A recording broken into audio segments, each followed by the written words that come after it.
Welcome, dear listener. Today, the quiet village of Humans will witness a secret the forest tried to keep. A kind girl named Amara, mocked, overworked and unseen, will learn the truth of her blood. Animals bow, the river listens, and a stepmother's jealousy wakes a storm. This is a battle between darkness and light, envy and love, lies and destiny.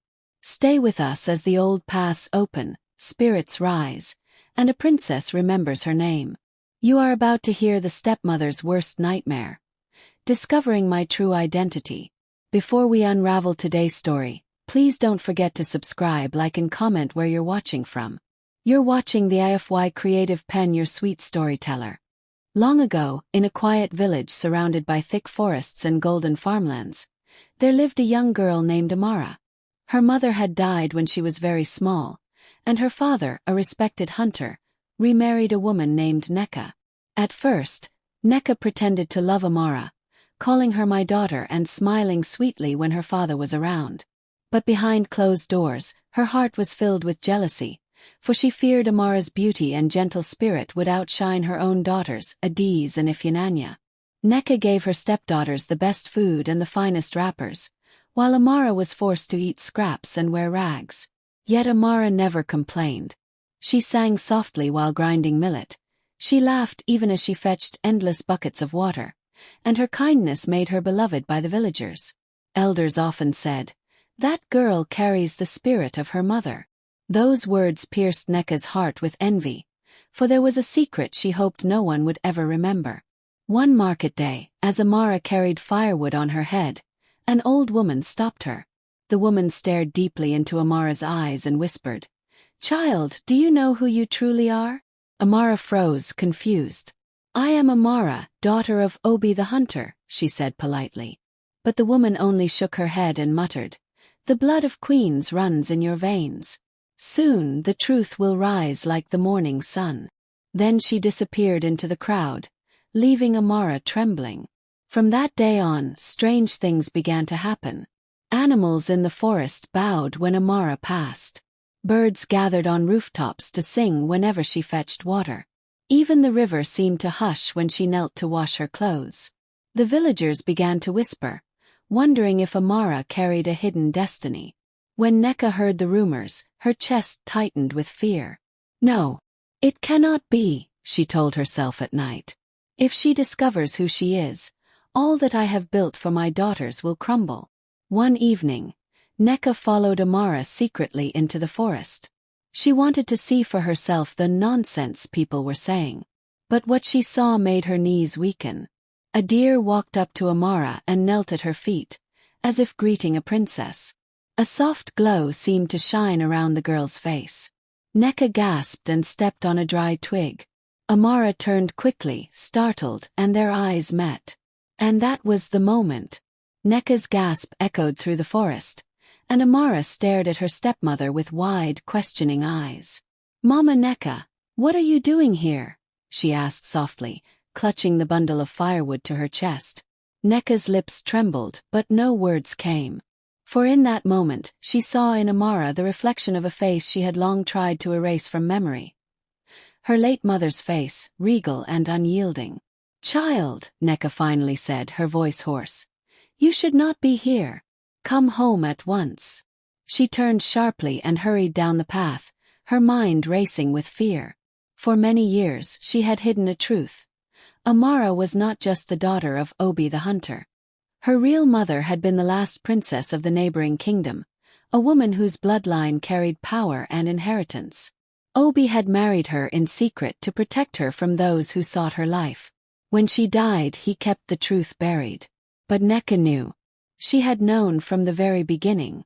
That night, as the household slept, Nneka tossed and turned. Sweat covered her brow. "If Amara learns who she truly is, then everything I planned for Adiz and Ifyananya will be ruined. She will inherit the wealth of 2 kingdoms, and my daughters will be nothing." The thought burned her heart like fire. Meanwhile, Amara lay awake too, thinking of the old woman's words. "The blood of queens runs in your veins." She whispered it over and over, her heart both frightened and curious. She remembered the way the animals bowed, the the way the river hushed, and wondered if perhaps there was more to her life than fetching water and scrubbing floors. The following morning, Amara went to the stream early, hoping to clear her mind. As she bent to scoop water, her reflection rippled, and for a brief second she saw not herself, but a crowned woman smiling back at her. Startled, she dropped the calabash, and it cracked at her feet. She gasped and staggered backward. And just then, the same old woman appeared again at the edge of the water. She leaned on her staff, her eyes blazing with wisdom. "Amara," she called gently, "it is time to know who you are. But beware, your stepmother will not allow the truth to rest." Amara's heart pounded. She wanted to ask questions, but before she could speak, she heard footsteps rushing toward her. Amara spun around quickly, the morning sun glinting off the water. From the path behind her came the hurried footsteps, Nneka's heavy wrapper brushing against the grass. She had followed again, this time her face tight with suspicion. "What nonsense are you doing here?" Nneka barked, glaring at the old woman who stood calmly by the stream. "You leave my stepdaughter alone. Do not fill her head with lies." The old woman did not flinch. She tapped her staff on the ground, and the earth seemed to tremble slightly. "You fear the truth, Nneka," she said in a voice that carried like the wind. "You have hidden it long enough. But a seed of royalty cannot remain buried forever. It will sprout whether you like it or not." Amara looked between them, her breath shallow. "Mama Nneka, what truth?" she asked, her voice shaking. Nneka's eyes darted, searching for a way out, but the old woman's gaze pinned her down like a spear. "She deserves to know," the old woman insisted. "The blood in her veins is not ordinary. Her mother was Princess Ifediora of Umans, the last of a great royal line. And she," the woman pointed her staff at Amara, "is the rightful heir." Amara staggered back, clutching her chest. Her world spun. "No, that cannot be. My mother was just a village woman." "Lies you were told to keep you small," the old woman interrupted. Nneka hissed in anger. "Enough. This girl is nothing but a servant in my house. She will not take from my daughters what I have worked for." She lunged forward, but the old woman struck her staff into the ground, and suddenly the river surged higher, splashing violently as if warning Nneka to stay back. Amara fell to her knees, tears in her eyes. Why would you hide this from me?" she asked Nneka. But before Nneka could answer, voices approached. Villagers were coming down the path, carrying baskets and chatting loudly. If they heard this revelation, the secret would spread like wildfire. Nneka's face went pale. Her worst nightmare was unfolding before her eyes. The villagers came closer, their chatter filling the air. A young boy was the first to notice Amara kneeling by the stream with Nneka and the strange old woman. He pointed and shouted, "Look! Something is happening there." Within moments, a crowd gathered. Men dropped their baskets of yams, women balanced calabashes on their hips, and children huddled at the front with wide, curious eyes. "What is going on?" one elder demanded, leaning on his walking stick. Before Nneka could speak, the old woman raised her staff and declared, "This child is not who you think she is. She is Amara, daughter of Obi, yes, but her true bloodline is royal. She carries the spirit of Princess Ifediora, the rightful heir to the throne of Umans." Gasps tore through the crowd. Murmurs rose like buzzing bees. Nneka's heart thundered. She stepped forward, her hands trembling. "Do not listen to this madness," she cried.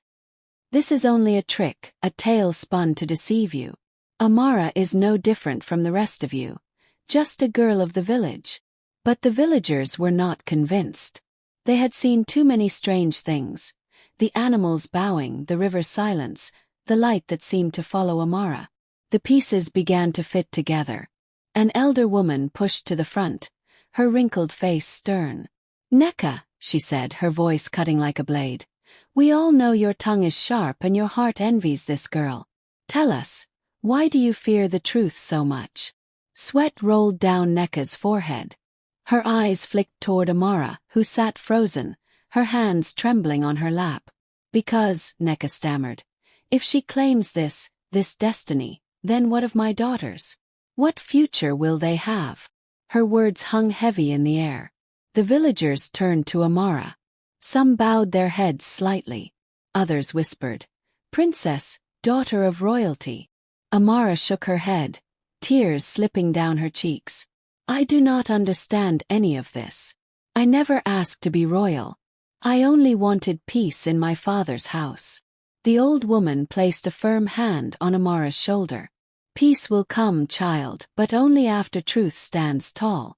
Your stepmother's worst fear has now begun." And then, from the back of the crowd, another voice rose, deep, commanding, and familiar. Amara's father, Obi the hunter, was walking forward, his spear in hand. His face was grave, his eyes heavy with secrets he had carried too long. "Enough," he said, his voice silencing the murmurs. "It is time the truth is spoken by me." The crowd parted as Obi strode to the front, his hunter's spear glinting in the sun. His face was solemn, lined not only with age but with years of carrying a burden too heavy for one man. He looked at Amara, her trembling hands, her tear-filled eyes, and then at Nneka, whose lips quivered with fear. "My people," Obi began, his voice steady but heavy with emotion. "The time has come for the truth I have buried to rise. Amara is my daughter, but her mother was no ordinary woman. She was Princess Ifidiora of Umans, the last flame of a royal lineage nearly extinguished by jealousy and war." The villagers gasped louder than before. Some clasped their hands to their chests, others exchanged astonished glances. Obi continued, his voice breaking slightly. "When I married her, I did so in secret. She fled her kingdom because enemies sought her life. We lived quietly, raising Amara with love. But when she died, I swore to protect our child from those same enemies. I hid the truth, even from Amara herself." He turned his gaze to Nneka. But Nneka knew. From the day we married, she knew. And instead of guarding this secret with me, she used it to feed her jealousy, to treat Amara like a servant. The crowd erupted. Some shouted in anger at Nneka, others pointed accusing fingers. Nneka shrank back, her heart pounding. "Lies!" she screamed desperately. "All lies! He is only saying this to shame me. Do not believe him." But the old woman lifted her staff, and the river beside them shimmered. A vision appeared in the water. Princess Ifidiora herself, smiling with dignity, holding baby Amara in her arms. The image glowed for all to see. The villagers fell silent, stunned into awe. Amara covered her mouth, trembling. "Mother," she whispered, reaching toward the vision as tears poured down her face. The vision faded, leaving the people murmuring in reverence. The elders bowed slightly, acknowledging the truth they could no longer deny. Obi looked at his daughter, his eyes wet with regret. "Forgive me, Amara, for hiding this from you. But now the truth is yours to bear. You are the rightful heir of Umans, and your destiny cannot be stopped." The villagers cheered her name softly at first, then louder. "Amara! Amara! Our princess!" But Nneka's eyes burned with fury. She clenched her fists, her voice rising above the chants. "Never! I will not let this girl take everything from my daughters. If she must rise, then I swear she will fall." And with that, Nneka turned and fled into the forest, her wrapper whipping behind her like the tail of a serpent. The old woman narrowed her eyes. "She runs not in shame but in anger. Mark my words, she will return, and the storm she brings will test your strength, Amara." Amara's chest tightened. Her stepmother's worst nightmare had begun, but so had her own journey. Nneka's feet pounded against the earth as she tore through the forest, her breath ragged with rage. She did not stop until she reached the shadowy grove where no villager dared to tread. The trees here grew twisted, their branches clawing at the sky, and the air smelled of damp earth and ancient secrets. She knelt at the foot of a crooked tree and dug into the soil with her bare hands. From beneath the roots, she pulled out a small clay pot, blackened with age. Her eyes gleamed with desperation. "If the living have turned against me," she muttered, "then I will seek the aid of those who dwell beyond." She placed the pot before her and began to chant words forbidden in the village. The air grew colder. Shadows stirred. The clay pot cracked, and from it rose a thick smoke that twisted into the form of a dark spirit. Its eyes glowed red, its voice a whisper that seemed to come from every direction at once. "Nneka," the spirit hissed, "why do you disturb my rest?" Her voice quivered, but her anger steadied her resolve. "Because I must destroy the girl Amara. She threatens everything I have built for my daughters. She must never rise to claim her place." The spirit laughed, a sound like rustling leaves in a storm. "The girl's blood is strong. Royal blood cannot be easily broken. But if you are willing to pay the price, I can give you power enough to challenge her destiny." "What price?" Nneka asked, her eyes narrowing. "Your peace, your joy, even the future of your daughters," the spirit whispered. "All will be bound to me if you walk this path." Nneka hesitated. A part of her trembled with fear, but her hatred drowned it out. "Take it," she spat. "Take everything. Just give me the strength to see her fall." The spirit's smoke swirled around her, seeping into her skin, darkening her eyes until they gleamed with unnatural light. The clay pot shattered, and the forest groaned as though it had witnessed a terrible oath. Meanwhile, back in the village, Amara sat in her father's hut, surrounded by elders. They spoke of journeys, of kingdoms, of the duty that now lay on her shoulders. But Amara's heart was restless. She felt a cold wind sweep through the window and shivered, sensing that Nneka's hatred had only just begun to rise. The old woman, sitting quietly in the corner, opened her eyes and murmured, "The serpent has chosen the path of darkness. Child, you must prepare yourself. The battle for your identity has only begun." That night, the village lay quiet under the silver glow of the moon. Families gathered around their fires, telling stories and roasting yams, but unease lingered in the air. Even the crickets seemed to sing more softly, as though the forest itself held its breath. Suddenly, a sharp wind swept through the village, scattering the flames of the hearths. Dogs barked and wailed, goats bleated nervously, and children clung to their mothers. From the edge of the forest, a shadow emerged, taller, darker, and heavier than before. It was Nneka, but she was no longer the same woman who had fled. Her eyes glowed faintly red, her footsteps left blackened patches on the ground, and her voice carried a chilling echo. "You think this girl is your princess?" she thundered, pointing a twisted hand toward Amara's father's hut. "She is nothing but a curse. And I will prove it tonight." The villagers screamed and scattered, yet some stood frozen in fear.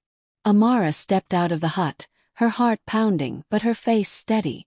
The old woman was beside her, gripping her staff firmly. Nneka's laughter rang through the night. She raised her hands, and suddenly the air filled with smoke. From the darkness, snakes slithered, their eyes glowing, their tongues hissing as they circled the villagers.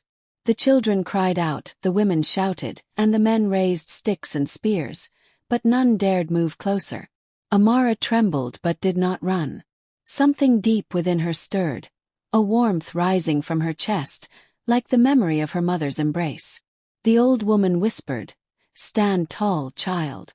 The blood of queens flows in you. Do not bow to shadows." Nneka sneered. "Blood means nothing when power speaks louder." She clapped her hands, and the snakes reared higher, ready to strike. But before they could, the river roared from afar. Its waters rose unnaturally, flowing toward the village as if alive. The villagers gasped as the stream of water curved protectively around Amara, shimmering like silver armor. The snakes hissed and recoiled, unable to cross. Amara's eyes widened. She did not know how, but the river obeyed her. The villagers fell to their knees, whispering in awe. "She carries her mother's spirit. She is chosen." Nneka's fury blazed hotter. "This is only the beginning, girl. I will not rest until you are destroyed." She vanished into the smoke, her laughter echoing through the night, leaving fear and wonder behind. The old woman turned to Amara, her eyes grave. Your stepmother has bound herself to darkness. This was only her first strike. You must gather courage, for greater trials lie ahead. Your true identity is your strength, but also the reason she will never stop. Amara swallowed hard, her hands trembling. She looked at the villagers who now bowed to her, calling her princess. Yet in her heart, she felt both the weight of destiny and the shadow of the storm to come. The morning after Nneka's terrifying return, the village gathered at the square. Fear still lingered, but so did hope. The elders sat in a circle, their faces grave, while the villagers whispered among themselves. At the center stood Amara, her father at her side, and the old woman leaning on her staff. One of the elders, a man with white hair like cotton, spoke. Child, you are no longer just Amara, the hunter's daughter. You are the heir of Princess Ifediora, and the spirits themselves guard you. But destiny is not carried on soft shoulders. You must be prepared to fight for what is yours. Amara bowed her head. I do not know how to fight, she admitted. I only know the grinding stone and the water gourd. The old woman smiled faintly. Then you shall learn, child.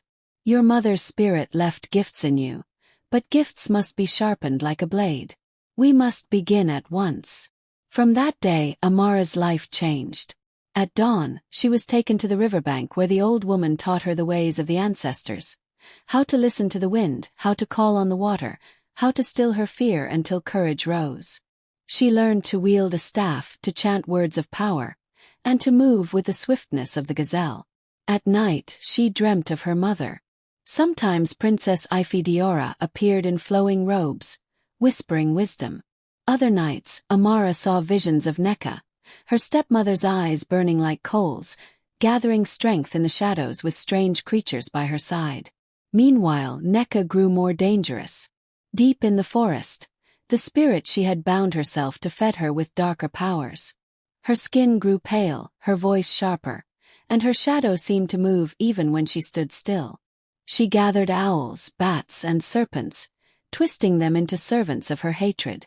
Her daughters, Adiz and Ifyananya, grew frightened of her, whispering among themselves that their mother was no longer the woman they knew. Back in the village, word spread quickly to neighboring lands. Messengers came, bowing before Amara, addressing her as princess and pledging loyalty to her bloodline. With every visitor, Amara felt the weight of destiny grow heavier on her shoulders. One evening, as the sun set in fiery red, the old woman spoke gravely. Child, your stepmother's power will soon be unleashed upon the village again. She will not come alone. You must be ready, for her nightmare is not simply your identity. It is the light you carry that will break the darkness she clings to. And when that clash comes, the fate of more than this village will hang in the balance. Amara's heart pounded. She looked out across the fields where the villagers tilled, where children laughed, where her father sharpened his spear. She knew the storm was coming, and she vowed quietly to herself, I will not run. I will not bow. I will face her. But even as she made this vow, far away in the forest, Nneka raised her hands to the sky, summoning a darkness that blotted out the moon. That night, the moon vanished behind thick clouds, and a silence fell over the village that was too heavy to be natural. The crickets stopped chirping. The owls stopped hooting. Even the wind seemed to hold its breath. The villagers huddled close to their fires, sensing danger. Suddenly the ground shook. From the forest came a shrill cry that made babies wail and animals scatter. The men grabbed their spears, the women clutched their children, and all eyes turned to the edge of the trees. Out of the darkness came Nneka, but she was no longer the woman they once knew. Her skin had grown ashen, her eyes glowed like embers, and a swarm of bats circled above her. Around her feet slithered snakes, and behind her lumbered shadowy figures with twisted faces, spirits she had bound to her command. Foolish villagers, she shouted, her voice carrying like thunder.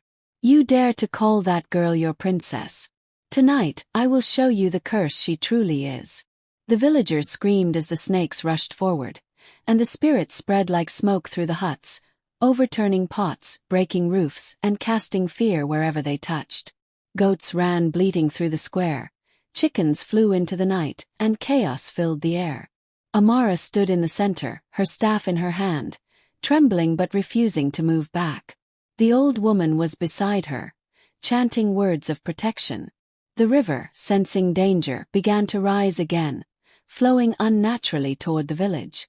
Nneka raised her hand, and lightning split the sky, striking dangerously close to where the villagers had gathered. Some fell to the ground, covering their heads. Others cried out, "Amara, save us! Protect us, princess!" Something stirred in Amara's chest. She felt the same warmth she had felt by the river, only stronger. Her mother's voice whispered in her heart, "You are not just a child of this village. You are the daughter of a queen. Stand tall, Amara." She lifted her staff high, and suddenly the river surged like a mighty serpent, wrapping around the village in a wall of shimmering water. The snakes hissed and recoiled. The spirits shrieked as the water splashed against them, burning like fire. But Nneka only laughed, her voice colder than the night. "So you have found your strength. Then let us see how long it lasts." She clapped her hands, and the bats swarmed toward Amara like a dark cloud, blotting out the stars. Amara closed her eyes, whispering the words the old woman had taught her. The staff glowed, and a beam of light burst forth, scattering the bats into the night. The villagers gasped in awe, but Amara's arms shook with the effort. The power drained her quickly.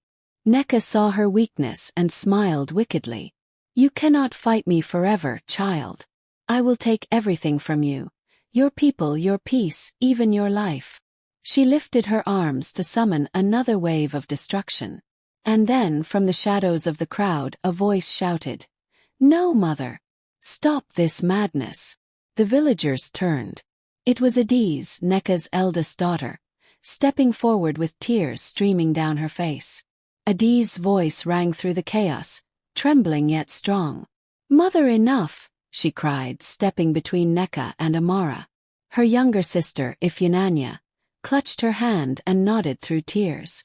"We cannot follow you down this path. Look at what you have become. You are no longer the mother who once sang us lullabies. You are a stranger consumed by hate." Nneka's fiery eyes flickered with rage. "Foolish girls!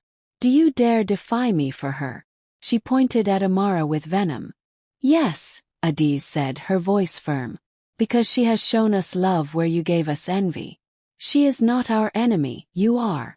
The villagers murmured in shock. The old woman raised her staff and said solemnly, "Even your own children see the truth, Nneka. Darkness cannot hide forever." Nneka screamed, summoning every ounce of the dark power within her. Shadows rose high, swirling into a monstrous form above her head. But before she could unleash it, Amara stepped forward, her staff glowing with blinding light. "Stepmother," she said, her voice clear, "I do not hate you, but I will not let you destroy this village or your daughters. If you choose darkness, then you choose to end yourself."